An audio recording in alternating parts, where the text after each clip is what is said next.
ये कहानी हम सब ने कभी ना कभी जी है। सोचिए, एक जरूरी काम सामने पड़ा है, डेडलाइन भी बस सर पर ही है, और हमें पता है कि ये कितना जरूरी है।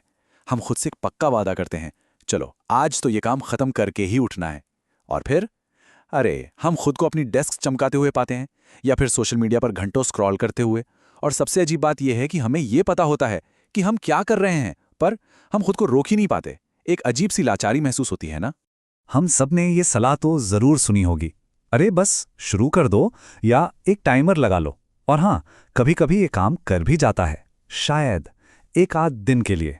लेकिन फिर हम घूम फिरकर उसी पुराने पैटर्न में फंस जाते हैं। जानते हैं क्यों? क्योंकि ये सारी सलाहें असल समस्या की जड़ तक पहुंच ही नहीं पाती। ठीक है, तो चलिए इस गुत्थी सुलझाते हैं। सबसे बड़ी गलतफहमी, सबसे बड़ा मिथक यही है कि टालमटोल यानी प्रोक्रास्टिनेशन टाइम मैनेजमेंट की कमी की वजह से होता है। हमें लगता है कि शायद हमें एक बेहतर प्लानर चाहिए या हमें अनुशासन की कमी है। पर क्या सच में ऐसा है? देखिए, कैलेंडर और टू डू लिस्ट जैसी चीजें अपनी जगह ठीक हैं, वो काम भी आती हैं, लेकिन वे सिर्फ सतह पर काम करती हैं। इसे एक आइसबर्ग की तरह सोचिए। ये सारे हैक्स पानी के ऊपर दिखने वाले छोटे से हिस्से पर ध्यान देते हैं, जबकि असली विशाल समस्या तो पानी के नीचे घेरी छिपी हुई है।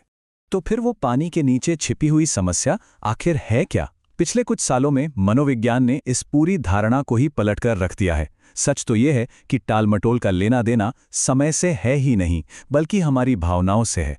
ये एक इमोशनल रेगुलेशन प्रॉब्लम है। रिसर्चर्स इसी नतीजे पे पहुंचे हैं, और ये समझना एक बहुत बहुत बड़ा बदलाव है। इसका मतलब ये हुआ कि ये कोई चारित्रिक दोष नहीं है, मतलब कोई आलसी या लापरवाह नहीं है। ये तो बस एक काम को लेकर हमारी भावनात्मक प्रतिक्रिया है, एक इमोशनल रिएक्शन है। तो ये होता कैसे? चलिए समझते हैं। मान लीजिए कोई जरूरी काम है जो हमें बोरियत, चिंता या फेल होने का डर जैसी कोई नेगेटिव भावना महसूस कराता है। तो उस असहज भावना से बचने के लिए हमारा दिमाग फौरन कुछ और आसान या मजेदार करने लगता है। इससे हमें पल भर की राहत मिलती है, और हमारा दिमाग इस राहत को एक इनाम की तरह देखता है। और बस यहीं से वो चक्र शुरू होता है जिसमें हम फंस जाते हैं।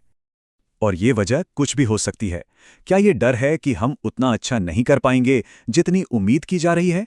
या शायद काम इतना ज्यादा उबाऊ है कि उसे करने का ख्याल ही थका देता है? या फिर काम इतना बड़ा और मुश्किल लग रहा है कि समझ ही नहीं आ रहा कि शुरू कहां से करें? अपनी असली भावना को पहचानना ही उस जाल से निकलने का पहला कदम है।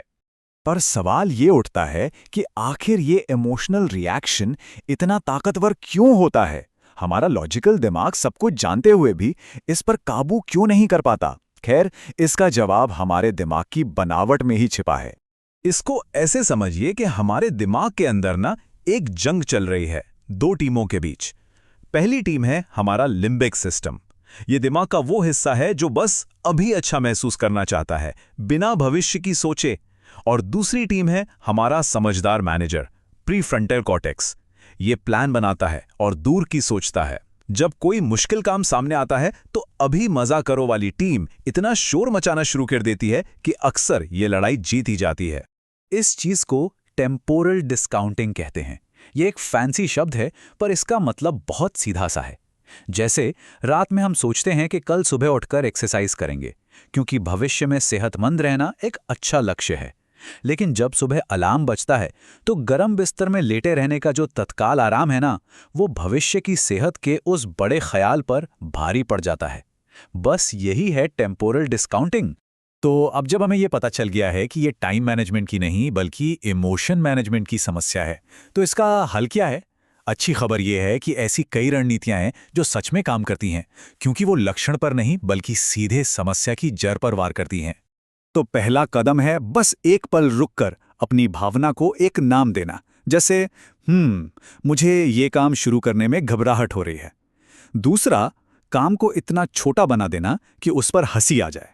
पूरी रिपोर्ट लिखने के बजाय सिर्फ फाइल खोलकर हेडिंग लिखने का लक्ष्य बनाना। और तीसरा, अगर हम फिर भी टालमटोल कर बैठते हैं तो खुद को कोसने के बजाय थोड़ा नरम होना। ठीक है, हम इंसान हैं, ऐसा हो जाता है। खुद पर सख्ती करना सिर्फ नेगेटिव भावनाओं को और बढ़ाता है। और यही आज की सबसे जरूरी बात है।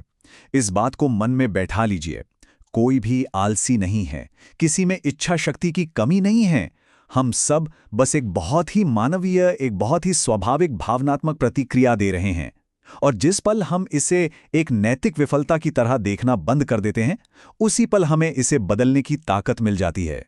तो अगली बार जब कोई खुद को कोई काम टालते हुए पाए तो बस एक पल के लिए रुकें और धीरे से खुद से ये सवाल पूछें, इस टालम-टोल के पीछे असली भावना क्या है? सिर्फ इस सवाल को पूछना ही उस पुराने पैटर्न को तोड़ने की शुरुआत है। ये जागरूकता की दिशा में पहला और सबसे जरूरी कदम है।